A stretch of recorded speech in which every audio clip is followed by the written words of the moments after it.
अस्सलाम वालेकुम नाजरीन, welcome to the show biz talk. मैं हूं आपकी मेज़बान नताशा हसी। मार्केट के सेंटिमेंट्स कुछ रेंज बाउंड सिचुएशन दिखाते हुए आज हमने देखा मार्केट के अंदर एक फ्लैट नोट विटनेस किया गया और ये भी देखा गया कि जो इंडेक्स है या फिर बर्ड्स है उसकी पोजीशन 48,000 के अंडर ही रही, यानी कि वो अप साइड 48,000 रही और 48,000 के करीब करीब में ही क्लोजर हुआ। 33 पॉइंट्स का डिक्लाइन आज के मार्केट में देखा गया। इन्वेस्टर्स पार्टिसिपेशन भी देखा जा रहा है, वैसे ही वॉल्यूम्स आज भी बिहेव करते हुए दिखाई दिए और वैल्यू वाइज भी अच्छा काम होते हुए दिखाई दे रहा है। और इसके साथ साथ कुछ क्लोजिंग आवर्स में हमने देखा कि मार्केट के अंदर एक्टिविटी ज्यादातर एक हम कहेंगे ऑफलोड पोजीशन होते हुए दिखाई दी, जिसका इंपैक्ट हमने क्लोजर में नेगेटिव साइड देखा। अदरवाइज मार्केट की पोजीशन काफी हद तक स्ट्रांग और फंडामेंटल साइड पे स्ट्रांग नजर आती है। फर्स्ट सेगमेंट की तरफ चलते हैं।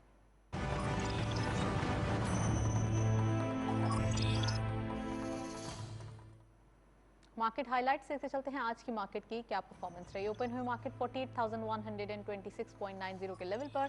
हायर साइड पे मार्केट गई 48,434.40, lower was 48,010.32 and finally closure 48,093.53। आप देख रहे हैं काफी रेंज बाउंड एक्टिविटी आज की मार्केट में विटनेस की जा रही है।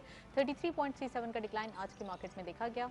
टर्नओवर में करंटली मार्केट में 889.93 मिलियन शेयर्स ट्रेड किए गए हैं।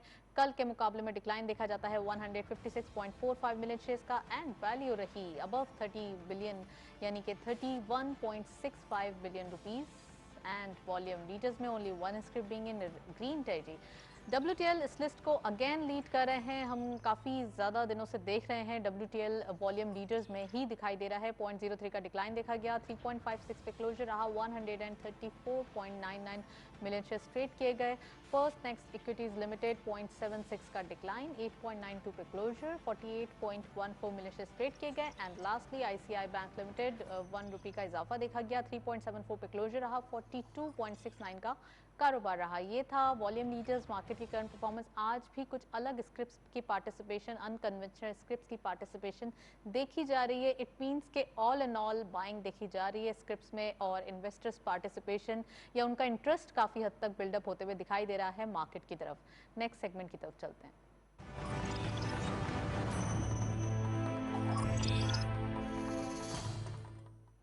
जी, आज हम डिटेल डिस्कशन करने वाले हैं पाकिस्तान स्टॉक एक्सचेंज, इसकी परफॉर्मेंस और काफ़ी हद तक जो वॉल्यूम्स पार्टिसिपेशन हो रहा है, डिफरेंट स्क्रिप्ट्स भी लाइमलाइट में आ रहे हैं। आज डिटेल डिस्कशन करते हैं। हमारे साथ स्टूडियो में गेस्ट मौजूद हैं, उनको वेलकम करते हैं। हमारे साथ मौजूद हैं रज़ा जाफरी साहब, आप हेड ऑफ इक्विटीज़ हैं इंटर मार्केट सिक्योरिटीज़ के। अस्सलाम वालेकुम, वेलकम टू द शो रज़ा। और हमारे साथ मौजूद हैं फरहान रिजवी साहब, आप भी हेड ऑफ इक्विटीज़ हैं JS ग्लोबल के। अस्सलाम वालेकुम, welcome to the show. Thank you sir. सबसे पहले आगाज़ करते हैं प्रोग्राम का बाकायदा रज़ा से। रज़ा, क्या दिखाई दे रहा है मार्केट के अंदर? पॉजिटिव सेंटिमेंट्स हैं, एक फंडामेंटल्स स्ट्रॉन्ग मार्केट है, 48,000 के लेवल्स हैं और बहुत ही अच्छी पोजीशंस हैं। न्यूज़ भी काफ़ी हद तक सपोर्ट कर रही है मार्केट को, कैसे देख रहे हैं?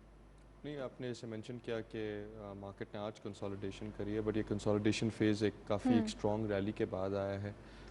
मई का महीना आई थिंक साल का बेस्ट मंथ था। 8% से ज़्यादा इसमें रिटर्न्स थे, जो कि बहुत सारी एसेट क्लासेस पूरे साल में देती हैं। अगर बैंक डिपॉजिट्स की बात करें या इवन ट्रेजरी बिल या PIB, तो पूरे एक साल का जो रिटर्न ऑन ऑफर है वो एक महीने में स्टॉक मार्केट ने रिटर्न किया। एंड ऑफ कोर्स जून की स्टार्ट भी काफ़ी स्ट्रॉन्ग थी। तो ऑफ कोर्स इतनी स्ट्रॉन्ग रैली के बाद एक दिन कंसोलिडेशन का आई थिंक इट्स हेल्दी। नए लेवल सस्टेन हो रहे हैं। 48,000 का लेवल ब्रेक नहीं हुआ आज। आई मीन उसके पे ही रहे एंड जी क्लोजिंग वाज अबव 48,000। तो एंड अगेन वजह इसकी यही है कि क्लियर फोकस है गवर्नमेंट की तरफ से, सिग्नलिंग इम्प्रूव हुई है और आई थिंक काफ़ी आई थिंक क्लियर है कि फोकस अब ग्रोथ पर है। ठीक है, एंड मे बी 2-3 महीने पहले अभी भी हम स्टेबलाइजेशन फेज़ में थे। पिछले एक महीने में ऐसा लगा है कि एक शिफ्ट इन फोकस आया है हुकूमत का, स्टेबलाइजेशन फेज़ से निकल के ग्रोथ फेज़ में गए हैं। एंड ऑफ कोर्स चैलेंजेस अभी हैं, बट ये लग रहा है कि थोड़ा कॉन्फिडेंस आया है कि नहीं अभी अब डिलीवर करना है एंड थोड़ी हायर ग्रोथ ट्रेजेक्टरी ऑब्टेन करनी है और हुई भी है। अगर आप देखें तो FY21 के जो नंबर्स हैं वो ऑलमोस्ट 4% है, नेक्स्ट ईयर भी 4.8% हम की। न्यूज़ देख रहे हैं जिसमें FBR की कलेक्शन टारगेट्स मीट हुए हैं, नेक्स्ट टारगेट भी अच्छे रखे गए हैं, बजट भी आ रहा है, इसको कैसे देख रहे हैं रज़ा? नहीं बिल्कुल, ऑब्वियसली अगर इकोनॉमी अपनी ग्रोथ ट्रजेक्टरी पर आ गई है तो सर्टेनली टैक्स कलेक्शन भी आप एक्सपेक्ट कर सकते हैं कि बेहतर होगी। And I think next year भी आई थिंक ऑलमोस्ट 6 ट्रिलियन का 5.7 5.8 ट्रिलियन का टारगेट सुनने में आ रहा है। बजट एक्सपेक्ट किया जा रहा है कि सपोर्टिव होगा कंस्ट्रक्शन इंडस्ट्री के लिए, ऑटो इंडस्ट्री के लिए, एक्सपोर्टर्स के लिए। तो ये ग्रोथ को आई थिंक बरकरार रखेगा। तो we don't see from a growth perspective तो हमें कोई परेशानी नहीं। Of course government has to balance that with the IMF program, obviously उनसे नेगोशिएट करना है एंड इन्फ्लेशन को कंट्रोल में लाना है। राइट, इन्फ्लेशन को कंट्रोल में लाना है। मैं फरहान से भी कमेंट लूंगी, लेकिन पहले आप देखते चलते हैं रिपोर्ट के गवर्नमेंट के मेजर्स कितने स्ट्रांग थे जिसका इम्पैक्ट इन्फ्लेशन पे पड़ा, और नंबर्स काफ़ी हद तक हम कहेंगे एवरेज नोट पे देखे गए हैं जिसका इम्पैक्ट हमने अभी इंटरेस्ट रेट के ऊपर देखा है। जस्ट रिपोर्ट देखें, आप वापस आते हैं।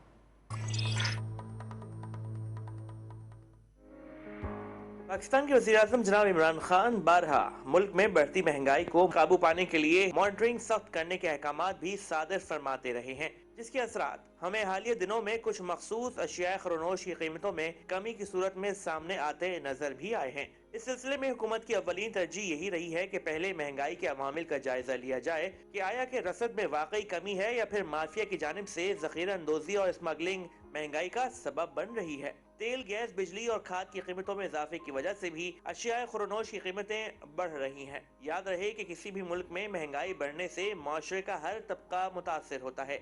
हमारे मुल्क में तवानाई के मसाइल महंगाई में इजाफे की बड़ी वजह हैं। बिजली और गैस के मसाइल ने कई मसाइल को जन्म दिया है। जब इंडस्ट्री बंद हो तो बेरोजगारी में इजाफा होता है, जिससे लोगों की कुव्वत खरीद कम होती चली जाती है। तवानाई बहरान के खात्मे के लिए हुकूमत इंतहाई संजीदा है और इस हवाले से कसीरुल जहती मनसूबाबंदी पर काम भी कर रही है। दूसरी जानिब IMF के कर्जे हैं जो कि पिछली हुकूमतों से विरासत में मिले हैं, जिनसे निमटना भी हुकूमत के लिए किसी दर्द-ए-सरी से कम नहीं है। गैर मुल्की कर्जों की अदायगी और मुल्क की साख बचाने के लिए ना चाहते हुए भी हमें IMF से रुजू करना ही पड़ा। महंगाई पर काबू पाने के लिए हिमाजहत हिकमत अमली अपनाना होगी। पहला उसूल तो ये कि अशिया की वाफी सप्लाई यकीनी बनाई जाए, जिससे डिमांड पूरी हो सके। जब तलब और रसद में तवाजुन होगा तो कीमतें भी एतदाल में रहेंगी, लेकिन इसके लिए भरपूर मनसूबाबंदी भी जरूरी है। मार्केट में अशिया की फराहमी के लिए हुकूमत बिजनेस कम्युनिटी से मुशावरत करती है। अलगर्ज ये कि अवामी राय यही है कि पेट्रोलियम मसनूआत, बिजली, डॉलर की कीमतों और GST की शरह को काबू रखने से ही महंगाई को बढ़ने से बड़ी हद तक रोक सकता है। एग्जैक्टली हमने देखा रिपोर्ट में भी कि food inflation and core inflation के नंबर्स को जब हमने सेपरेट किया है तो यहीं पे इंटरेस्ट रेट पे पॉसिबिलिटी आई है कि कुछ कमी की जा सके, जिसका इम्पैक्ट हमने 7% के करीब देखा। अभी भी मॉनेटरी पॉलिसी की अनाउंसमेंट हुई, वहाँ भी 7% ही रखा गया। इट मीन्स के कोई चेंजेस नहीं किए गए। तो ये तमाम चीज़ें हैं जिनको देखना पड़ेगा और इस पर काबू पाने की भी ज़रूरत है। तो फरहान से मैं चाहती हूँ कि इंट्रोडक्टरी कॉमेंट ले लूँ। फरहान, हम देख रहे हैं कि विरासती कर्जे भी मौजूद हैं जो कि रिपोर्ट में भी देखा गया, और दूसरा ये कि इन्फ्लेशन के नंबर्स को काफ़ी हद तक कंट्रोल किया गया। तो कितना इम्पोर्टेंट था गवर्नमेंट को ऐसे टाइमली मेजर्स लेना और इसका इम्पैक्ट भी पॉजिटिव आ रहा है? देखिए, तो ये एक सर्टेन टाइम पीरियड का इन्फ्लेशन इम्पैक्ट था जो हमने देखा रमज़ान के बाद, जो नॉर्मली हर साल देखते हैं हम आता है। उसके बाद एंटिसिपेशन यही थी कि चीज़ें जो फूड प्राइजेज़ हैं, जो फूड इन्फ्लेशन है वो थोड़ी सी कंट्रोल हो जाएगी और हम जो है वो जून के मंथ में देखेंगे इन्फ्लेशन थोड़ी सी कंट्रोल में होगी। गवर्नमेंट के भी जो मेजर्स हैं, जो स्टेट बैंक की पॉलिसीज़, हमने पहले ही बात की कि स्टेट बैंक की पॉलिसी इस वक्त जो है फायर फाइटिंग बेसिस पे नहीं है। अब वो एक लॉन्ग टर्म पॉलिसी लेके चल रहे हैं, जिसे पिछले अदवार में हम देखते रहे कि एक पॉलिसी बनती थी, कुछ अरसे के लिए इंटरेस्ट रेट कम किए जाते थे, फिर वही इंटरेस्ट रेट बढ़ा दिए जाते थे, फिर इकनॉमी एक बबल बस्ट होता था और फिर वही दोबारा से हम स्क्वायर ज़ीरो होते थे। अब भी ये लगता है कि पॉलिसी अपेरेंटली इन्होंने कोई लॉन्ग टर्म बनाई है और उसके ऊपर काम कर रहे हैं। तो उम्मीद यही है कि आगे भी जाके बेहतरी होगी और चीज़ें बेहतरी की तरफ ही होंगी। IMF को भी हमें खुश रखना है और दूसरी तरफ हमारे पास जो अपने खर्चे हैं या अपने डेफिसिट्स हैं उनको कंट्रोल करना है। बजट भी अपकमिंग है, उसके ऊपर क्या कहेंगे? देखिए, IMF की आप तमाम शराइत पूरी तो कर ही चुके हैं तकरीबन, जिसकी वजह से आप दूसरी ट्रांच में जा रहे हैं और आगे प्रोग्राम में कंटिन्यू कर रहे हैं। आप FATF भी एक जो है वो आपके सर पे जो तलवार थी वो भी आप ऑलमोस्ट सारी फुलफिल कर चुके हैं उनकी रिक्वायरमेंट। तो मुझे लगता है जो टैक्स मेजर्स हैं वो तो ऑब्वियसली गवर्नमेंट देगी। गवर्नमेंट के कुछ डिसीजन जो हैं वो पब्लिक फेवर में, जैसे ऑयल प्राइजेज़ हैं, दूसरी चीज़ें वो नहीं बढ़ा रहे हैं, इंटरनेशनल ऑयल प्राइजेज़ बढ़ रही हैं। हर दफ़ा हम देखते हैं अगर असम्बली भेजती है और गवर्नमेंट जो है वो सपोर्ट करती है। बिल्कुल। हो सकता है कि कुछ टैक्सेस लगाए जाएं, टैक्स नेट बढ़ाए जाएं, मगर मुझे लगता है कि ओवरऑल कॉर्पोरेट वर्ल्ड के लिए चीज़ें जो हैं वो काफ़ी बेहतर होंगी बिजनेस ग्रोथ के टर्म्स में। तो वो ऐसा नहीं होगा कि आपने एकदम से कोई ऐसा टैक्स लगा दिया जिसकी वजह से कॉर्पोरेट अर्निंग्स खराब हो गई, बिजनेस कम्युनिटी को इशूज़ हो गए। इस तरह तो नहीं लगता। अलबत्ता टैक्स नेट बढ़ाने की ज़रूरत है, जो कि आप 250 मिलियन की आबादी लेके बैठे हैं और आपका जो टैक्स नेट है वो बहुत ही थोड़ा सा है। तो वो एक ज़रूरत ज़रूर है। वो तो किसी भी मुल्क में होना चाहिए, तो उसमें कोई मसला नहीं है। राइट। आपने स्टार्ट में इंट्रोडक्टरी कमेंट में जिक्र किया कि रमज़ान में फूड इन्फ्लेशन आ जाती है, ये एक अलहदा डिबेट है, इसके ऊपर एक अलहदा से प्रोग्राम करेंगे। रज़ा, मैं आपके ऊपर आऊँगी। टैक्स टारगेट्स मीट किए हैं और न्यू टैक्स टारगेट भी लाइमलाइट में रखे जा रहे हैं, 5800 एंड सो ऑन। तो आप समझते हैं कि ये जो टारगेट्स आपके लिए जो फोरकास्ट की गई है या जो ये रखे गए हैं, तो हम इसको भी अचीव कर लेंगे, ये टारगेट मीट कर लेंगे? और जो जैसा कि फरहान ने कहा कि टैक्स नेट में लाना होगा लोगों को, तो वो कितना ज़्यादा पॉसिबल होगा चीज़ों को मैनेज करना? देखिए, टैक्स में ऑफ कोर्स ग्रोथ तो आएगी अभी, राइट, बिकॉज इकोनॉमी अगर वापस अपनी ग्रोथ फेज़ में आई है तो सर्टनली वहीं से एक थोड़ा सा इम्पटस आ जाएगा। लेकिन जो ऑब्वियसली अगर आप टारगेट 5.7 5.8 ट्रिलियन का करेंगे वो पॉसिबल नहीं है अनलेस आप नए या तो टैक्सेस या तो टैक्स रेट्स बढ़ाएं ऑन दी इनकम्बेंट्स या फिर टैक्स नेट बढ़ाएं। आइडियली टैक्स नेट बढ़ाने ही की बात है, एंड आई थिंक इस पे ही जोर होगा। देखिए, हम इस फेज़ में हैं कि गवर्नमेंट ऑफ कोर्स ग्रोथ को तरजीह दे रही है, विच इज़ ग्रेट, और IMF की तरफ से भी जो सिग्नलिंग आई है वो ये है कि we are ready to renegotiate, क्योंकि एक third phase of covid which is being handled very well, लेकिन ये कि we are still within it. तो वो उसको भी मद्देनज़र रखना है। तो कुछ चीज़ों पे ऑफ कोर्स आपको ढील दी जाएगी, लेकिन कुछ चीज़ों पे of course they will be debate और वो कहेंगे कि नहीं इसको इम्प्लीमेंट करें। तो कुछ आई थिंक जो आई थिंक क्लियरली जो गवर्नमेंट को देखना होगा, पावर टैरिफ्स हैं। आई थिंक गवर्नमेंट को क्लियर है कि इनको अब नहीं बढ़ाने हैं, बट IMF की तरफ से आई एम श्योर प्रेशर आएगा। वैसे ही देखना जाएगा कि जी कुछ सेक्टर्स जो टैक्स की एम्बिट से बाहर हैं या जिन पे उनको टैक्स कंसेशंस दी हुई हैं। कुछ महीने पहले भी हमने देखा था कि कुछ टैक्स कंसेशंस दी, उनको हटा दिया गया था। तो IT की बात कर रहे हैं नहीं, IT के अलावा और भी थी, आई थिंक ग्रुप टैक्सेशन पे थी, डिविडेंड इनकम जो ग्रुप के वो उस लेवल से कुछ चीज़ें हटा दी गई थी। तो I think government will have to pick and choose its battles कि जी क्या चीज़ इंपॉर्टेंट है और क्या चीज़ इंपॉर्टेंट नहीं है। जैसे आज के अखबार में था कि बैंकिंग सेक्टर वांट्स के उसके ऊपर टैक्स कम कर दिया जाए और FBR पे सोच रहा है। तो आई थिंक वो प्रपोजल्स तो दिए जाते हैं, वो तो एक लेकिन हर प्रपोजल होगा, कहाँ इम्प्लीमेंट होता है वहाँ हमें देखना है। मैं वही कह रहा हूँ, मेरे कहने का मकसद ये था कि शायद इस चीज़ पे गवर्नमेंट को बेहतर है कि ये रिलीफ कहीं और दे दिया जाए, ना कि मे बी एक बहुत ही स्ट्रॉन्ग सेक्टर को दिया जाए। तो आई फील के वो पिक एंड चूज करनी होंगी अपनी बैटल्स। हर चीज़ पे कंसेशन नहीं दिया जा सकता, लेकिन सर्टनली टिल्ट ग्रोथ की तरफ होगी, और जहाँ वो ले सकते हैं लीवे वो IMF से कोशिश करेंगे तो ले लेंगे। ऐसी बात नहीं है कि नहीं मिलेगा। ओके फरहान, कंसेशंस दिए जाते हैं उन सेक्टर्स को सपोर्ट करने के लिए जो वर्क नहीं कर रहे, जो ज़्यादा अच्छी परफॉर्मेंस नहीं दे रहे, लेकिन जो ऑलरेडी परफॉर्म कर रहे हैं सेक्टर्स, उनको कंसेशन देना तो आई थिंक कि ये तो एक राइट डिसीजन नहीं होगा। लेकिन गवर्नमेंट ने भी इस बात को देखा है, और कोविड के जब फर्स्ट लॉकडाउन हुआ था तो उस वक्त भी ये बात को एक यकीनी बनाया गया था कि यहाँ पर सबसे ज़्यादा कंसेशंस उन सेक्टर्स को देना है जिनके अलाए इंडस्ट्रीज़ बहुत ज़्यादा हो या एम्प्लॉयमेंट जनरेट हो सको। तो आप क्या समझते हैं कि अब जबकि एक बजट आ रहा है तो इसमें क्या चीज़ें प्रपोज की जाएंगी, किस टाइप के इनडायरेक्ट या डायरेक्ट टैक्सेस होंगे जिसकी इम्प्लीमेंटेशन हो सकती है? देखिए, गवर्नमेंट का पहले दिन से एक तो ये स्ट्रैटेजी रही है कि एक्सपोर्ट सेक्टर को उन्होंने सपोर्ट करना है, एक्सपोर्ट बढ़ानी है। आपके करंट अकाउंट्स के इशूज़ हैं वो नज़र आ रहे हैं। आपने ईद के आखिरी दिन तक जो है उनको लॉकडाउन में लीवे दिया, एक्सपोर्ट कंपनीज़ को सपोर्ट किया, फिर भी इंपोर्ट में हमें नज़र आया कि हमारी इंपोर्ट ही है, एक्सपोर्ट के नंबर्स में नज़र नहीं आ रहा। तो मुझे लगता है कि एक्सपोर्ट इंडस्ट्री को ज़रूर सपोर्ट किया जाएगा। ऑटो इंडस्ट्री है, कुछ नए मैन्युफैक्चरर्स आ रहे हैं, जाहिर है उनको लोकल मैन्युफैक्चरिंग को इनकरेज करने के लिए सपोर्ट की जा सकती है। SMEs की बात कर रहे हैं हाँ, बट जो है वो यहाँ पर जो पावर टैरिफ है, दूसरी चीज़ें जो IMF ने आपको बता दी गई हैं कि ये तो करना ही है, मुझे नहीं लगता इस चीज़ में कोई लीवे दिया जाएगा गवर्नमेंट की तरफ से। और जो स्ट्रॉन्ग सेक्टर जिसकी आप बात कर रही हैं, मुझे लगता है उन पर भी टैक्सेस आ सकते हैं आगे आने वाले बजट में।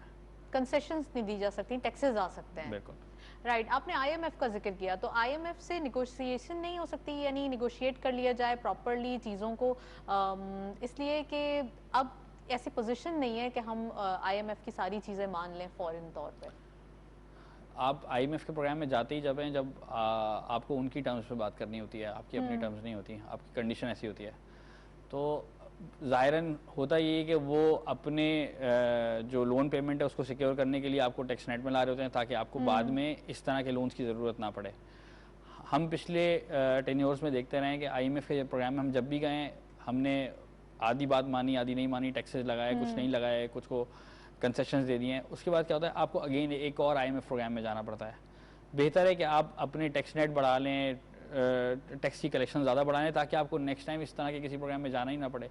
ये रिफॉर्म्स भी आपकी बेहतरी के लिए होते हैं। अगर आपका टैक्स नेट आज आपके 250 मिलियन लोगों में से अगर 100 मिलियन लोग टैक्स देने लग जाएंगे। चलिए सर 5800 के करीब बिलियंस के करीब जो है वो टारगेट रखा गया है, तो ये जो टारगेट है ये सेटिस्फैक्ट्री है आप समझते हैं?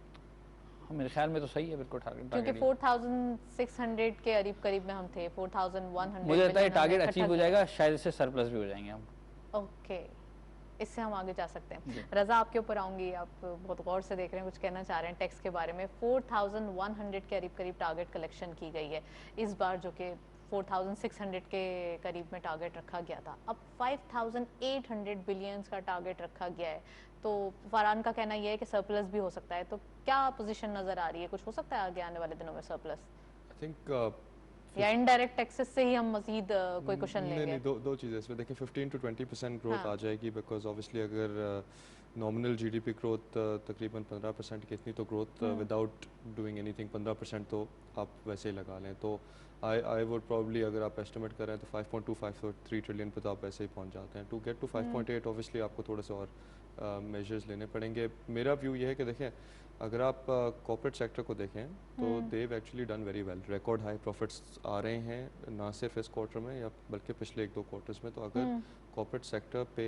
अगर कुछ टैक्सेशन बढ़ाया भी जाता है, जिसको हमने अखबारों में तो अभी तक नहीं देखा है ना कि जिस पे बड़ा कंसेशन हटाने की बात है, किसी पे मजीद कोई नया टैक्स की बात तो हमें नज़र नहीं आ रही है। बहरहाल अगर ये कर भी दिया जाता है तो स्टॉक मार्केट के पर्सपेक्टिव से मेरा नहीं ख्याल कि इतना कोई फ़र्क पड़ेगा, क्योंकि ऑलरेडी प्रॉफिट्स इतने स्ट्रॉन्ग हैं। बट अगर लग भी जाता है तो ऑब्वियसली अगर उसका मकसद ये है कि कुछ स्ट्रॉन्ग सेक्टर से लेके वो पैसा थोड़े वीक सेक्टर्स की तरफ डाइवर्ट किया जाए, सबसे मतलब टूरिज्म अभी भी ऑफ कोर्स कोविड चल रहा है, तो tourism still you know an issue, hospitality industry हो गई या फूड से, वो वहाँ पे ऑब्वियसली जो लोग उनसे ताल्लुक़ रखते हैं, जो वेटर्स बैठे, ट्रांसपोर्ट इंडस्ट्री से जो लोग ताल्लुक़ रखते हैं, ऑफ कोर्स वो प्रेशर में है, तो ऑब्वियसली वहाँ उनको सपोर्ट करने की तो ज़रूरत है ना। तो मैं वही कह रहा हूँ कि ये देखना पड़ेगा कि कहाँ सपोर्ट चाहिए और कौन से सेक्टर्स को सपोर्ट अभी नहीं चाहिए।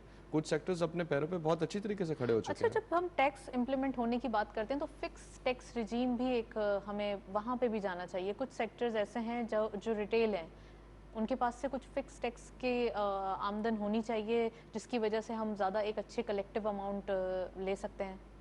I mean, बहुत सारे सेक्टर्स हैं that are out of the tax net, right? I mean जो आप इन्फोर्स भी शायद नहीं कर रहे, बट ऑफ कोर्स आप आई मीन आप सब पे करना चाहें तो आप जीएसटी बढ़ा सकते हैं इस तरह, बट दैट वो तो सबको पेनलाइज कर देगा। तो टारगेटेड थोड़ा आई थिंक मेजर्स की तरफ आए तो I think that's probably better. Tax rates appropriate है, सफर करेगी अगर प्रॉपर अगर ऐसे मेरा तो ख्याल में तो वो तो काउंटर प्रोडक्टिव हो जाएगा। मेरा नहीं ख्याल कि हुकूमत का इस तरफ कोई इरादा है। इनफैक्ट अगर आप पेपर्स में भी देखें तो शायद रिलीफ की बात कर रहे हैं। आपने ग्रोथ ईयर बताया ना, ये ईयर ग्रोथ ईयर दिखाई दे रहा है, तो यहाँ पे कुछ सैलरीज वगैरह की भी बढ़ने की कुछ उम्मीदें दिखाई दे रही हैं, क्योंकि जब इन्फ्लेशन होती है तो अगर सैलरीज बढ़ा दी जाएं या लोगों की अगर आमदनी अच्छी हो जाए तो वहाँ से कोई चीज़ें जो है वो सही की जा सकती हैं, पैरेलल की जा सकती हैं, ऐसा लगता है? स्टेट बैंक की अगर आप रिपोर्ट्स देखें या मॉनेटरी पॉलिसी कमेंट्री, तो उनको लगता है कि अभी वो वेज नेगोशिएशंस अभी नहीं हुई हैं, वो होंगी। एंड आई थिंक ऑब्वियसली अगर इकोनॉमी अपने पैर पे वापस खड़ी हुई है और ग्रोथ की तरफ जा रही है, नेचुरली फिर होता है कि चलें फिर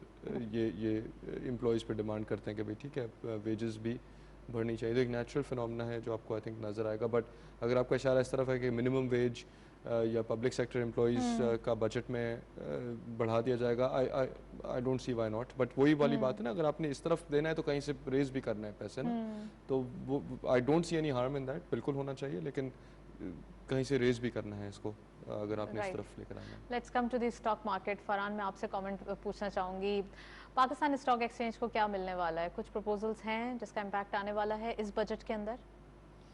पाकिस्तान स्टॉक एक्सचेंज को बस मेरे ख्याल में गवर्नमेंट अगर कोई फैसिलिटेशन दे भी रही है तो आई वुड सजेस्ट कि गवर्नमेंट को काम करना चाहिए हमारे इन्वेस्टर बेस के बढ़ाने पे, ताकि ये इट्सेल्फ एक इंडस्ट्री है पूरी है, ये ग्रो करे। हम हर 5 साल 10 साल बाद देखते हैं कि इस इंडस्ट्री में एक इशू होता है और फिर लोगों को लग रहा होता है कि चीज़ें डिजास्टर की तरफ जा रही कोलैप्स हो हैं। जाएंगी, राइट? हम अपना यूआईएन बेस बढ़ते हुए नहीं दिख रहे हैं, हमारा बहुत बड़ा इशू है ये। लेकिन फरहान, अगर हम वॉल्यूम्स की बात करें और जैसे आप पाकिस्तान स्टॉक एक्सचेंज की बात करें तो बिलियंस में वॉल्यूम फर्स्ट टाइम हमें दिखाई दे रहे देखिए हैं और ये- बहुत ज़बरदस्त दिखाई दे रहे हैं। ये पाकिस्तान स्टॉक एक्सचेंज में 2005-2003 में हमने देखे हैं कि इतने बड़े वॉल्यूम्स होते थे, बट वही अगेन इशू है कि आपका इन्वेस्टर बेस कितना बढ़ रहा है। क्या आपका इन्वेस्टर बेस बढ़ रहा है? क्या आपका इन्वेस्टर बेस नहीं बढ़ रहा? इन्वेस्टर बेस जब तक नहीं बढ़ेगा, अगर आप पीएस के कंट्रीज़ की बात करें, बांग्लादेश है, इंडिया है, या आप इमर्जिंग मार्केट्स की बात करें जो सेटल्ड मार्केट हैं, यूएस है, दूसरे हैं, इनमें 70% of the population use to invest in stock market. You are Okay. Not even 0.01% of the total population. अच्छा। तो वो आप तो बहुत बड़ा गैप है, यानी 250 मिलियन की आबादी में अगर 2.5 लाख लोग काम करते हैं आपकी स्टॉक मार्केट में, 3 लाख लोग काम करते हैं, तो ये तो कोई नंबर ही नहीं है। जितना बड़ा पार्टिसिपेशन होगी उतनी ही ज़्यादा इंडस्ट्री ग्रो होगी, वैसे ही ऑटोमेटिकली जनरेट होना शुरू हो जाएगा वॉल्यूम। तो आप ये गवर्नमेंट को चाहिए, यानी अगर पॉलिसीज़ बनी रही हैं, अगर चीज़ें बनी रही हैं, तो बेहतर है कि इस इंडस्ट्री को इस Since तरह से अभी grow भी किया जाए। हमें एजुकेट करने की, अवेयरनेस देने की ज़रूरत है लोगों को कि आएँ और पाकिस्तान स्टॉक एक्सचेंज में इन्वेस्ट करें या स्टॉक मार्केट की तरफ आएँ, तो ऐसी अवेयरनेस अभी भी रिक्वायरमेंट है इसकी? मेरा अपना ज़ाती व्यू ये है, हो सकता है रज़ा इससे डिनाई अग्री ना करें, करें, राइट? वो ये कि अभी तक इस एसेट क्लास को लोग समझते ही नहीं है। पाकिस्तान की पॉपुलेशन का सबसे बड़ा इशू ये है कि हम इस एसेट क्लास को समझते ही नहीं है कि ये भी कोई एसेट क्लास है, यहाँ पे इन्वेस्टमेंट होती है। अब तक इसको एक हाइप सा है, गैम्बलिंग की चीज़। दुनिया भर में लोग इस एसेट क्लास में इन्वेस्टमेंट करते हैं, रिटर्न बनाते हैं, दुनिया भर में लोग स्टॉक्स में इन्वेस्टमेंट करते हैं। पाकिस्तान में एक अचंभे की बात होती है कि अगर आप किसी को कहेंगे यार स्टॉक मार्केट में इन्वेस्टमेंट करनी चाहिए, भले उसके पास 200 मिलियन का आइडल कैश पड़ा हो, ओके। वो go for national saving certificate, या वो कहेगा गोल्ड ले लेता हूँ, रियल एस्टेट ले लेता हूँ। ये सब चीज़ें समझ में आती हैं, ये एसेट क्लास किसी को समझ में नहीं आती।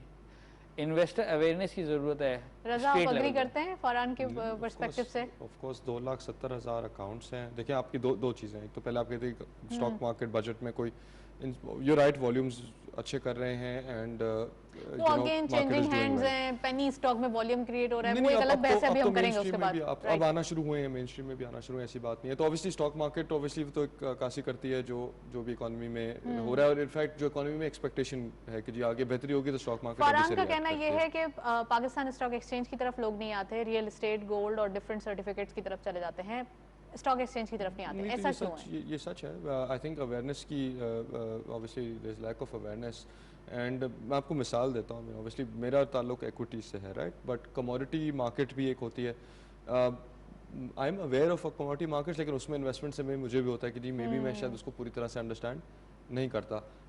आजकल क्रिप्टो करेंसीज की लोग बात करते हैं, ऑल ऑफ दैट, तो वो भी एक होता है कि नया अजूबा है, ठीक है। तो आई अंडरस्टैंड कि जो नहीं है invested in the stock market उसको भी डर खौफ होता है। मैं सिर्फ ये कह सकता हूँ कि ऑफकोर्स अगर आप लॉन्गर टर्म पे देखें तो पिछले 20 साल में इसका रिटर्न पाकिस्तान में कोई और एसेट क्लास के उसके करीब नहीं है। ना यूएस डॉलर में अगर आपने करेंसी ली हुई है, ना अगर आपने कोई प्लॉट ख़रीदा हो, ना आपने अगर गोल्ड लिया हो, ना आपने किस नेशनल सेविंग स्कीम्स में रखा हो। 20 साल में स्टॉक मार्केट ने 18% रिटर्न दिया है, इसके करीब करीब कोई और एसेट क्लास नहीं है लास्ट 20 इयर्स। तो लोग इसको बस, हमारी फितरत ये है कि कल पैसा बन जाए, परसों पैसा नहीं होता, ऐसा नहीं होता, हमें वेट करना पड़ेगा, पार्टनर विद दैट कंपनी, और अगर आपने अच्छे स्टॉक अच्छी कंपनी में इन्वेस्ट करा है वो आपको पैसे रिटर्न बना के देगा, साल साल देगा। राइट। फरहान, जैसे कि रज़ा ने कहा कि स्टॉक मार्केट के अंदर रिटर्न्स अच्छे हैं, होता यह है कि जब रियल एस्टेट में आप इन्वेस्टमेंट करते हैं तो यहाँ पे आप लेने के बाद एक लैंड सो जाते हैं और 5 साल 10 साल आप वेट कर लेते हैं, लेकिन स्टॉक मार्केट के अंदर हम इतने ज़्यादा एक पेशेंस लेस हो जाते हैं कि डेली बेसिस पे स्क्रीन देख के और ज़रा सा कुछ अगर डाउन साइड पे कोई चीज़ नज़र आई तो हमें फटाफट एक पैनिक क्रिएट हो जाता है। तो ये भी तो एक इशू हो सकता है, it is one of the reason. देखिए फियर और ग्रीड हर सेक्टर में होता है, ऐसा नहीं है कि रियल एस्टेट में नहीं होता। हम कराची की रियल एस्टेट में भी देखते हैं कि इसी तरह से होता है, एकदम से प्राइसेस होती हैं, शॉर्ट टर्म ट्रेडर आते हैं, एग्जिट कर लेते हैं। स्टॉक मार्केट में अगेन अवेयरनेस का इशू है कि अगर आपको मालूम ही नहीं है कि आप इसमें ओवरनाइट आपको लगता है कि आप ओवरनाइट करोड़पति हो जाएंगे, तो ऐसा नहीं हो सकता। एक एसेट क्लास से इन्वेस्टमेंट करें, हो सकता है कि आपको नॉर्मल इन्वेस्टमेंट से ज़्यादा लक की वजह से हो सकता है फिर नॉट लक, मगर बहरहाल थोड़ा सा स्टडी करें। चलिए सर, ये बताइए कि कोविड की जो सिचुएशन दिखाई दी है, कोरोना की बात कर लेते हैं, थर्ड वेव है और एग्जिट ही दिखाई दे रहा है इसका, क्या सिचुएशन लगी है? पाकिस्तान स्टॉक एक्सचेंज की परफॉर्मेंस कैसी दिखाई दे रही है? और खासकर अगर फार्मास्यूटिकल सेक्टर की बात करें तो कितना इंपॉर्टेंट था फार्मास्यूटिकल सेक्टर के लिए कि ये वैक्सीनेशन वगैरह आ रही हैं तो कुछ पोजीशन स्ट्रांग हो सके? पाकिस्तान स्टॉक एक्सचेंज की बात करें तो मुझे पाकिस्तान स्टॉक एक्सचेंज में अभी भी आप इमर्जिंग मार्केट में सबसे अंडर वैल्यूड स्टॉक मार्केट होंगे, I think if I am not wrong. तो सबसे ज़्यादा आप अंडर वैल्यूड ट्रेड कर रहे हैं। अभी हमने देखा कि आपकी कुछ इमर्जिंग मार्केट में रीबैलेंसिंग की गई है, हमने चीज़ें देखी हैं। मुझे लगता है अभी भी हमारे मार्केट में बहुत सारे सेक्टर जैसे इसमें पोटेंशियल बहुत ज़्यादा है। फार्मास्यूटिकल सेक्टर की बात करें तो यस, ऐसा नहीं है कि बहुत सारी फार्मास्यूटिकल कंपनीज पे डायरेक्टली इम्पैक्ट है, शायद वैक्सीन का कुछ कंपनीज हैं जो डायरेक्टली इम्पैक्ट ले रही हैं, कुछ कंपनीज हैं जो डायरेक्टली इम्पैक्ट ले रही हैं, बाकी ज़्यादातर ऐसा ही है कि इसमें डायरेक्टली इम्पैक्ट। चलिए हम फार्मास्यूटिकल सेक्टर पे एक रिपोर्ट देखते हैं, फिर वापस आते हैं, मजीद कंटिन्यू करते हैं। फार्मास्यूटिकल सेक्टर की आलमी मार्केट बहुत वसी है। हालिया बरसों में उभरती हुई मार्केटें और एशिया पैसिफिक के इलाके ऐसे हैं जहां पर फार्मा प्रोडक्ट्स की मांग में बेपनाह इजाफा हुआ है। फार्मास्यूटिकल बिजनेस वसी पैमाने पर शदीद नौयत की बीमारियों और दायमी अमराज के इलाज के लिए अद्वियात भी बनाता है। कारोबारी एतबार से ये कंपनी में सबसे अहम मालियाती शोबा करार दिया जाता है। ये सेक्टर आलमी सतह पर फ्रेंचाइजर्स के जरिए कई पेचीदा शोबाए अमराज में अद्वियात फराहम करता है, जिसमें बायो इलेक्ट्रॉनिक टेक्नोलॉजी भी शामिल होती है। फार्मा इंडस्ट्री जो कि मुल्क की इक्तिसादी तरक्की में अहम किरदार अदा कर रही है, हुकूमत वक्त इस सनत के लिए मजीद साजगार हालात पैदा करने के लिए तमाम मुमकिन इकदाम उठा रही है। स्टेक होल्डर्स की तजावीज़ की रोशनी में फार्मा सनत को दरपेश अहम मसाइल के हल के लिए हुकूमत ने हंगामी और इस्लाही इकदाम उठाए हैं। इसमें कोई शक नहीं कि फार्मा इंडस्ट्री मुल्क की तेजी से तरक्की करती हुई सनत है, ताहम साबिका हुकूमतों की अदम तवज्जुही के बाइस मुतादिद मसाइल का शिकार है। चाहे फार्मा इंडस्ट्री तवज्जो का मरकज बने ना बने, लेकिन कोविड-19 फार्मा सेक्टर पर एक मुख्तलिफ अंदाज में असरअंदाज जरूर हुई है। माहिरीन का ख्याल है कि मुस्तकबिल बईद में अदविया साज कंपनियां मौजूदा कोरोना वायरस के बहरान से बहुत कुछ हासिल कर सकेंगी और अपनी पॉलिसियों पर नजरसानी भी कर सकेंगी। माहिरीन इस वक्त आदादोशुमार की फौरी दस्तियाबी और प्रोसेसिंग को बढ़ाना और तेज रफ्तार करने पर गैर मामूली जोर दे रहे हैं। उनका मानना है कि आदादोशुमार की दस्तियाबी इसलिए भी जरूरी है ताकि ये यकीनी बनाया जा सके कि मरीजों को बेहतर और ज्यादा तेजी से मदद कैसे फराहम की जाए। कोरोना वायरस के बहरान के दौरान फार्मा इंडस्ट्री बहुत ही कम वक्त में ज्यादा से ज्यादा मुमकिन वैक्सीन और इलाज मुआवजे के मुतहरिक एजेंट्स को पेश करने में कामयाब रही है। कोरोना वायरस दुनिया के लिए तीसरी आलमी जंग है जिससे करोड़ों अफराद मुतासर हो चुके हैं, लाखों अमवात हुई हैं, जबकि ये वायरस अब भी लोगों को मुतासर कर रहा है और एक बड़ा खतरा बनकर मंडला रहा है। नो डाउट हम देख रहे हैं खतरा तो है, कोविड जैसी बीमारी है, ऑब्वियसली वैक्सीनेशन भी ज़रूरी है। वैक्सीनेशन, आप वैक्सीनेटेड होंगे तो जो खतरात हैं डेडली डिजीज़ के होने के वो कम हो जाते हैं। तो फरहान से पूछते हैं, फरहान वैक्सीनेशन के ऊपर बात हो रही है तो पहले मैं चाहूँगी कि आप कोविड पे कमेंट कर दें कि क्या सिचुएशन दिखाई दे रही है वैक्सीनेशन की, आपके इर्द गिर्द में कितने लोग हैं जो वैक्सीनेटेड हैं और इस चीज़ को जोर दे रहे हैं कि वैक्सीनेशन होनी चाहिए? अगर आप अवेयरनेस की बात करें तो यस, लोगों के अंदर अवेयरनेस मौजूद है और हम देखते हैं एक बहुत बड़ा ह्यूज नंबर जो है वो आपके सराउंडेड जो लोग हैं वो वैक्सीनेशन करवा रहे हैं। बहुत सी ऐसी कंपनी है जिनकी इनिशियल उन्होंने जो है वो इनिशिएट किया, कुछ वैक्सीनेशन मंगवाई बाहर की कंट्री से, उनके पास आज इतनी ज़्यादा डिमांड है मगर वो they are unable to provide the vaccination. हम स्पुतनिक की बात करें या दूसरी वैक्सीनेशन की बात करें, लोगों में भी आ गई है अब तो 3-4 किस्म के वेरिएंट्स मौजूद हैं आपके पास वैक्सीनेशन के। तो बट लोगों में अवेयरनेस है, अल्लाह का शुक्र है कि वो इस चीज़ से भाग नहीं रहे, वरना हमारे यहाँ हमने देखा है कि पास्ट में बहुत सारी चीज़ों से भागा जाता था। राइट, तो ये अभी लोग भी चाहते हैं कि सारी चीज़ों से छुटकारा पाया जा सके। अगेन पाकिस्तान स्टॉक एक्सचेंज पे आते हैं हम, और फार्मास्यूटिकल सेक्टर की बात हो रही थी, तो कैसी दिखाई दे रही है परफॉर्मेंस? फार्मास्यूटिकल सेक्टर अगर आप पिछले कुछ दिनों की परफॉर्मेंस देखें तो यस, फार्मास्यूटिकल सेक्टर हमने देखा है कि परफॉर्मेंस दिखा रहे हैं। जिस तरह से मेन बोर्ड स्टॉक्स में तमाम में मूवमेंट आई है, तो हमने फार्मास्यूटिकल सेक्टर की भी मूवमेंट देखी है। अच्छा। और लगता है कि आगे भी पॉजिटिव ही रहेगा फार्मास्यूटिकल सेक्टर आगे आने वाले दिनों में भी। राइट। रज़ा, फार्मास्यूटिकल सेक्टर की परफॉर्मेंस कैसे देख रहे हैं वैक्सीनेशन के बाद, और प्री कोविड और पोस्ट कोविड क्या सिचुएशन दिखाई दे रही है? आई थिंक ऑब्वियसली हमने कुछ कंपनीज का एक्सपोजर था जिन्होंने शुरू में आई थिंक रेमडेसिविर बनाई थी, विच लेकिन वैक्सीनेशन से पहले इसको यूज़ किया जा रहा था फॉर प्रोवाइडिंग रिलीफ, तो आई थिंक कुछ कंपनीज एक्सपोज थी उससे। बट बाय एंड लार्ज तो ऑफ कोर्स हमने वैक्सीनेशन वो तो इम्पोर्ट ही हुई हैं, राइट। तो हमारा तो कोई सच वो नहीं है, मतलब कुछ ने इम्पोर्ट करी प्राइवेट सेक्टर कंपनीज ने, लेकिन ये कि हमारा ज़्यादा जो फार्मा का आउटलुक है वो नॉर्मल एक्स कोविड ही चल रहा है, तो कोविड से कोई उसका गहरा ताल्लुक नहीं है लोकल फार्मास्यूटिकल कंपनीज का। But of course like every other sector in Pakistan वो भी अंडर पेनिट्रेटेड है, उसमें भी है कि जी यू नो ऑब्वियसली हर जगह ग्रोथ पोटेंशियल है, but specially in this one अगर थोड़ी सी क्वालिटी बेहतर कर लें, मैन्युफैक्चरिंग की एबिलिटीज़ बेहतर कर लें, तो एक्सपोर्ट पोटेंशियल बहुत है। I mean India is a huge exporter, यहाँ पे वो नौयत से नहीं है, तो हमें एक्सपोर्ट में तो फिर अगेन बहुत ज़्यादा गुंजाइश है पाकिस्तान के पास कि काफ़ी सेक्टर्स में काम हो सकता है। अगर हम स्टॉक मार्केट की पोजीशन देख लें, आईटी सेक्टर को देख लें, वन ऑफ दोज सेक्टर, जब हमने कोविड के अंदर ये सिचुएशन देखी, सबसे ज़्यादा एक अच्छी हेल्दी परफॉर्मेंस आईटी सेक्टर की दिखाई दी। तो पाकिस्तान स्टॉक एक्सचेंज की डिटेल परफॉर्मेंस पर डिस्कस करते हैं। सबसे पहले आईटी सेक्टर कैसे देख रहे हैं आप? No, IT is done phenomenally well. I mean कुछ कंपनीज तो यहाँ पे ऑफ कोर्स उनको कोविड की वजह से एक सर्टन, क्योंकि वो डिस्ट्रप्शन नहीं हुई उनकी services, everybody turn towards digital, तो ऑफ कोर्स उनको एक वो लाइमलाइट में भी आया, उनकी business did well as well. तो वीव पिछले एक साल में आई थिंक ये बेस्ट परफॉर्मिंग सेक्टर रहा है, and I think obviously lot of the upside मेरे तो ख्याल में अगर आप अगले 12 महीने की बात करें तो of course significant upside unlock हो चुकी है, लेकिन मैं ये अभी नहीं कहूँगा कि IT sector is over valued, ऐसा नहीं है। अगर आप जिस तरह जो लोग एंट्री ऑलरेडी ले चुके हैं वो अपनी पोजीशन अभी रखें, और जो अभी न्यू आ रहे हैं उनके लिए क्या एडवाइस करेंगे? आई थिंक वो सर्टेनली देखें, बट थोड़ा पिक एंड चूज कर लें, बिकॉज हर IT company of course same नहीं है, तो थोड़ा सा उसकी स्टडी कर लें। But as a sector stock है बड़ी जबरदस्त किस्म की आजकल हो रही है, उसके अंदर चेंजेस, वॉल्यूम लीडर भी आ रहा है डेली, मैं नाम नहीं लूंगी बट आप समझ चुके हैं, तो उसके बारे में बताइए कि क्या दिखाई दे रहा है। देखिए, I think it is true for every sector के जी, और या कंपनी की अगर कोई वजह है तो उसकी I mean there is some reason behind it, but उस रीज़न को समझ लें। अगर हमको लग रहा है कि वो रीज़न उसमें जेन्युइन है और उसमें आउटलुक अच्छी है तो यू नो ग्रेट, बट अगर आपको लग रहा है कि needs more hype than anything, everybody has to do their own homework, और ये हर स्टॉक हर सेक्टर पे अप्लाई करता है। मैं फरहान से भी कमेंट लूंगी, मुझसे रहा नहीं जा रहा। फरहान,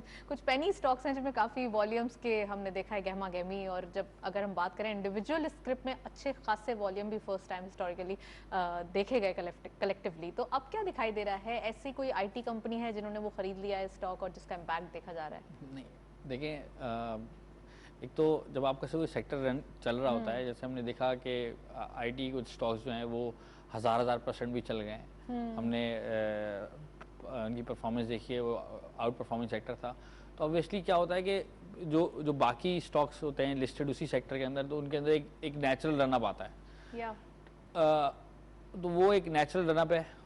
हो सकता है कि कुछ लोगों को लगता हो कि इसके अंदर, जितना आप स्माइल कर रहे थे उतना ही सीरियस कमेंट दे रहे हैं आप, मुझे कुछ एक्सपेक्टेशन अलग थी। हो सकता है कि लोगों को लगता हो कि जो डेवलपमेंट है वो वाकईतन वो डेवलपमेंट है जो स्टॉक को की वैल्यूएशन को बढ़ा देगी, तो they are working on it. But I think के अगेन रज़ा वाली बात कि आपको जो है वो स्टॉक ज़रूर पिक करते हुए कि सोचना चाहिए, जिस तरह आप रियल एस्टेट ले रहे होते हैं सारे कागजात पढ़ के, तो बेहतर है कि स्टॉक भी वैसे ही इन्वेस्ट करें। इट्स योर मनी, जो कि बाद में जाएगी तो आपको तकलीफ होगी, और फिर अगेन वही स्टॉक मार्केट का परसेप्शन होगा, राइट, कि ये एक ऐसी जगह है जहाँ पे पैसे लूज कर सकते हैं आप। राइट। चलें, सेक्टर वाइज परफॉर्मेंस की बात हो रही है और हमने आईटी सेक्टर से आगाज़ किया है, तो सीमेंट सेक्टर से कैसा दिखाई दे रहा है? कुछ आज हमने मेजर लूज़र भी देखा सीमेंट को, लेकिन नॉर्मली एक अच्छा परफॉर्मेंस देखी जा रही है, तो सीमेंट सेक्टर पे बताएं। पिछले अगर आप 10-15 दिन में सेक्टर वाइज परफॉर्मेंस देखें, सीमेंट सेक्टर बहुत अच्छा परफॉर्म करके गया है, और एक नेचुरल फेज़ आता है मार्केट में, एक नेचुरल फेज़ आता है कि यार मार्केट जो है जब भी रैली करेगी उसके बाद एक कंसोलिडेशन फेज़ आएगा, एक माइनर करेक्शन आएगी। किसी शॉर्ट टर्म ट्रेडर ने लिया होगा, वो शॉर्ट टर्म ट्रेडिंग करेगा, उसकी अपनी स्ट्रैटेजी होती है, हर एक की मार्केट में काम करने की स्ट्रैटेजी अलग होती है। लॉन्ग टर्म इन्वेस्टर्स होंगे, ये मार्केट का हुस्न है Right. यानी जब लॉन्ग टर्म इन्वेस्टर होगा, शॉर्ट टर्म इन्वेस्टर होगा, डे ट्रेडर होगा, बहुत सारे लोग होते हैं। वैल्यूएशन क्या दिखाई दे हाँ, रही है? यस, मुझे लगता है कि आगे आने वाले दिनों में जो सिक्लिकल्स हैं वो cement steel sector would perform. Right, तो चलें, लेना चाहिए या नहीं लेना चाहिए, बस एक कमेंट कर दें। लेना चाहिए। लेना चाहिए। रजा, कैसा दिखाई दे रहा है सीमेंट सेक्टर, स्टील सेक्टर और डिफरेंट? नहीं, ऑफ कोर्स जो सेक्टर्स जिनका गहरा ताल्लुक है इकोनॉमिक ग्रोथ से, दे will do phenomenally well, because I think जो आउटलुक हमें नज़र आ रही है, गवर्नमेंट का focus is on growth. Inflation of course अभी पॉलिसी रेट से ऊपर है, लेकिन कोर इन्फ्लेशन देखें तो वो कदरे बेहतर है। अभी बज़ाहिर लग नहीं रहा कि इंटरेस्ट रेट बढ़ाने में सेंट्रल बैंक बहुत जल्दी करेगा। Of course Covid is still relevant, लेकिन पूरा चार्ट आ गया हमारे पास आफ्टर 2 मंथ्स के सारे डेट्स तो आ गए जी बिल्कुल, लेकिन I would be very surprise कि अगर अगले 1 या 2 मॉनेटरी पॉलिसीज़ में भी इंटरेस्ट रेट्स बढ़े। आई थिंक ये टेल एंड ऑफ 2021 की कहानी है, या 2022 में इंटरेस्ट रेट्स बढ़ेंगे। तो आई थिंक जब तक कोविड रेलेवेंट है, स्टेट बैंक कंफर्टेबल मेरा नहीं ख्याल के होगा टू इंक्रीज रेट्स, क्योंकि इकोनॉमिक कॉन्फिडेंस बड़ा ज़रूरी है, एक बड़ी नेसेंट सी रिकवरी है। एंड गवर्नमेंट का फोकस इज़ सर्टनली, और आपने आई थिंक बीच में मेंशन किया था कि वो वाले सेक्टर्स को सपोर्ट किया जाए जिनका गहरा ताल्लुक है बहुत सारी इंडस्ट्रीज से, और जो एम्प्लॉयमेंट जनरेशन है, तो वो ऑफ कोर्स कंस्ट्रक्शन इंडस्ट्री को आई थिंक गवर्नमेंट ने पैकेज भी इसीलिए दिया हुआ है ताकि वो चाह भी रहे हैं कि मोटिवेट हो पैकेज सकें। एक्सटेंड भी हो जाए। Construction industry, already autos, extended है। दे विल वांट कि और एक्सटेंड हो जाए, कि जो जून 30 को एक्सटेंड ख़त्म ना हो, अगले 6 महीने और हो जाए, अगले 12। This is one of the things जो आई थिंक IMF के साथ डिस्कशन में ज़रूर आएगा। तो ये सेक्टर्स देखें, obviously last few weeks have done well. Of course अगर आप 2-3 हफ्ते से अच्छा कर रहे हैं तो सर्टेनली कोई प्रॉफिट टेकिंग आएगी, राइट? बिल्कुल। 1-2 दिन, लेकिन इसका ये मतलब कतई नहीं है इसको कि rule out व्यू नहीं किया जा चेंज, व्यू सपोर्टिव, इनके लिए इन्वायरमेंट बहुत सपोर्टिव है। And I think value earnings growth valuations इनकी ऑटोमोबाइल सेक्टर कैसा दिखाई दे रहा है? Fantastic, as probably as good as construction, because interest rates low हैं। एग्रीकल्चर साइड पे भी पैकेज लिया जाएगा, कमोडिटी प्राइसेस आर अप, तो रूरल साइड पे ऑब्वियसली यू नो इफ वहाँ की इनकम्स होंगी तो they will spend, and obviously autos is something जिस पे खर्चा किया जाएगा। इंटरेस्ट रेट्स लो हैं बहुत ज़बरदस्त है और होंगी, because you know auto financing मेरे ख्याल में और ग्रो करेगी जिस तरह के इंटरेस्ट रेट्स हैं। तो ऑटोज एंड जो सिक्लिकल, एज फरहान मेंशन्ड, ये जो सेक्टर्स जिनको सिक्लिकल कहा जाता है, जिनका इकोनॉमी से गहरा ताल्लुक होता है, they outperform when economy is doing well, they will do well. ये 1-2 दिन पे मत जाएं, लुक एट इट थोड़ा पूरी साइकिल देखें। अच्छा, कहा यह जा रहा है कि बजट के बाद कुछ प्रपोजल्स दिए जा रहे हैं बजट के अंदर कि 800 सीसी कार्स जो है वो काफ़ी चीप हो जाएंगी, ऐसी कुछ न्यूज़ आ रही हैं? जी, आज के पेपर में था कि कुछ ड्यूटीज़ उन पे कम कर दी जाएंगी। आई डोंट नो अगर वो स्पेसिफिकली एक कैटेगरी को दें, बिकॉज उसमें तो आई थिंक एक ऐसा नहीं है कि हर कंपनी को फ़ायदा होगा, एक कंपनी को होगा, बट सर्टेनली थिंकिंग अगर उस लाइन पे है तो इसमें कोई हर्ज नहीं है।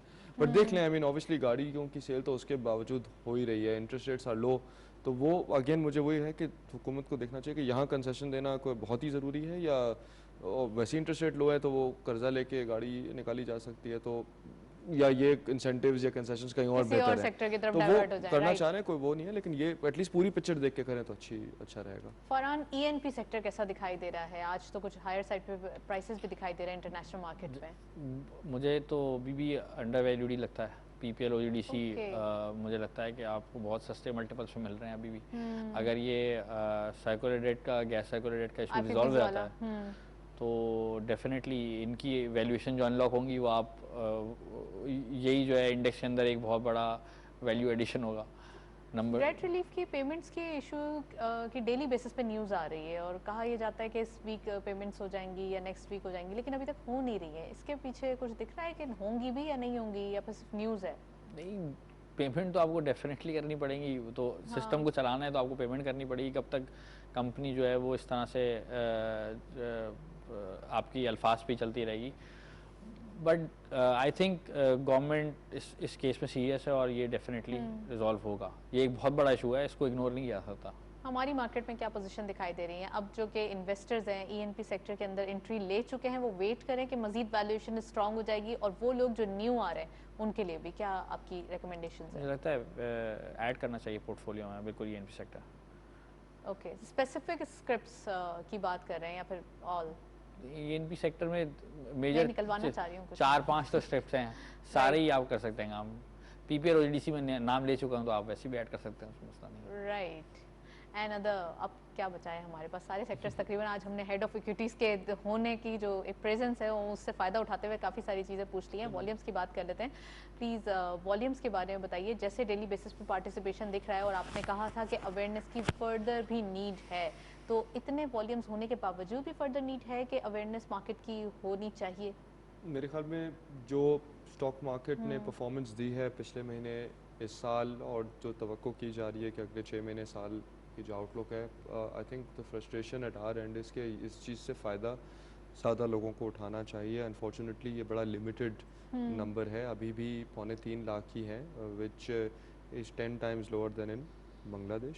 अवेयरनेस इसमें देखें, कुछ स्टेप्स गवर्नमेंट आज भी सुनने में आ रहा था, और ये प्रपोजल है कि नो योर कस्टमर, अगर बैंक अकाउंट है आपका, वो केवाईसी आपका कर चुका है, तो फिर ब्रोकरेज भी वो एक रिडंडेंट सी एफर्ट हो जाती है, हमें भी वही फॉर्म मंगाने पड़ते हैं, वही सैलरी स्लिप्स, 10 चीज़ें, वो दोबारा तो एक्सरसाइज रिपीट करने की तो ज़रूरत नहीं है। वो बिल्कुल, अगर अगर ये प्रपोजल पास किया जाता है तो ऑफकोर्स कुछ फॉर्म्स मेरे ख्याल में वो कम हो जाएंगे, कस्टमर जर्नी थोड़ी बेहतर। देखें, इट इज़ फ्रस्ट्रेटिंग, आप ये प्रोग्राम्स देखते हैं, लोग एंड पीपल आर एक्साइटेड, वो कहते हैं चले अकाउंट खोलते हैं, बट वो फ्रस्ट्रेट हो जाता है, अच्छा ये डॉक्यूमेंट, इतने सारे तो वो डॉक्यूमेंट्स छोड़ चाहिए, देते इतनी हैं। रिक्वायरमेंट्स हैं। एंड अब हमने टेक्नोलॉजी की भी बात करी, तो देखें brokerage community, of course PSX has to help and government has to help, लेकिन ऑफ कोर्स जो इस इंडस्ट्री में है, जैसे मैं, मेरे पे जिम्मेदारी है कि इसको करें। For me, I am very Karachi centric, मेरे लिए बड़ा मुश्किल हो जाता है कि बाकी शहरों में जाके मैं खोलूँ, मुझे फिर ब्रांचेस खोलनी पड़ती है। अब हर चीज़ डिजिटल हो रही है, रोशन डिजिटल जैसे डिजिटल ऑनबोर्डिंग हुई है, वही फैसिलिटी अगर आप लोकल्स को दे दें तो वो बहुत ज़बरदस्त हो बहुत फ़र्क जाएगा। पड़ सकता और है। वो लोग जिन्होंने पहले ही सारे डॉक्यूमेंट्स दिए उनके बारे में भी कमेंट करें। वो तो बहुत लकी हैं, दे बिकॉज चुके वो lucky मार्केट नहीं है, वो तो मार्केट में पहले से फ़ायदा उठा रहे हैं, तो Right. अच्छी बात है, देव बीन मेकिंग मनी। अच्छी बात, देखिए अच्छी बात कह रहे हैं। चले नेक्स्ट सेगमेंट की तरफ चलते हैं।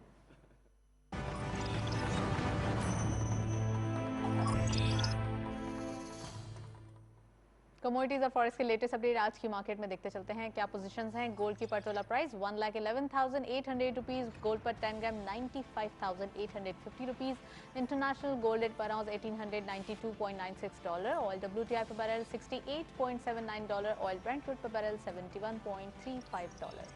करेंसीज में सबसे पहले यूरो बाइंग रही 187.50, selling was 189.50, UK pound buying रही 217 rupees, selling was 220 rupees, US dollar buying रही 154.50, selling was 155.50, Chinese yuan buying eight 23.50, selling was 23.65, Saudi Riyal buying at 40.90, selling was 41.50, UAE Dirham buying at 41.70, selling was 42.30, Kuwaiti Dinar buying rahi 481.50, selling was 484 rupees, and lastly Omani Riyal buying rahi 392.50, selling was 394.50। ये था forex और commodities का latest update. हम international oil price में कुछ इजाफा देख रहे हैं आज की मार्केट में। फरहान हमारे साथ मौजूद हैं, रजा हमारे साथ मौजूद हैं, उनसे मजीद बात करते हैं। कुछ मैं चाहती हूँ कि इकोनॉमिक नंबर्स के बारे में बात करें। इकोनॉमिक पोजीशन स्ट्रांग दिखाई दे रही है, ये फिस्कल ईयर कैसे सम अप करेंगे फरहान? मुझे लगता है कि ये लास्ट ईयर से तो काफ़ी ज़्यादा बेहतर होगा, क्योंकि लास्ट ईयर तो आपने कोविड फेस किया, दूसरी चीज़ें फेस की हैं, तो ये कोविड इज प्रेजेंट, ये काफ़ी ज़्यादा बेहतर हम क्लोज करेंगे, और बहुत सारी चीज़ों में अपने टारगेट भी अचीव कर रहे होंगे, टैक्स कलेक्शन में, दूसरी चीज़ों में। राइट। रजा, डॉलर आपने देखा अभी कमोडिटीज जब मैंने पे पढ़े तो उस वक्त ये दिखाई दे रहा है कि डॉलर जहां एक एप्रिसिएशन दिखाई दे रही थी रुपी के अंदर डेली बेसिस पे, अब यहाँ पे पॉज दिखाई दे रहा है, बल्कि डेप्रिसिएशन दिखाई दे रही है 154 टू 55 के करीब। कैसे देख रहे हैं? आई थिंक मज़ीद अप्रिसिएशन तो यहाँ से नज़र नहीं आ रही। रियल इफेक्टिव एक्सचेंज रेट वापस 100 के ऊपर है। लास्ट मंथ छुट्टियाँ बहुत थी ईद की and all of that, of course Covid फिर रेयर्ड इट्स हेड, तो एक्सपोर्ट नंबर्स इतने अच्छे नहीं थे। तो एंड आगे इंपोर्ट्स ऑफ कोर्स जो हमने कंसेशंस दी हैं, मशीनरी इंपोर्ट्स, ये सब आनी है। तो ऑफ कोर्स करंट अकाउंट अभी तो बहुत अच्छा लग रहा है, बट नेक्स्ट 12 मंथ्स में ये एक्सपैंड करेगा deficit. And what about gold price? Gold of course I think obviously आज भी ऊपर था, $1,900 ऑलमोस्ट 1900 के ऊपर ही अब तो चला गया है।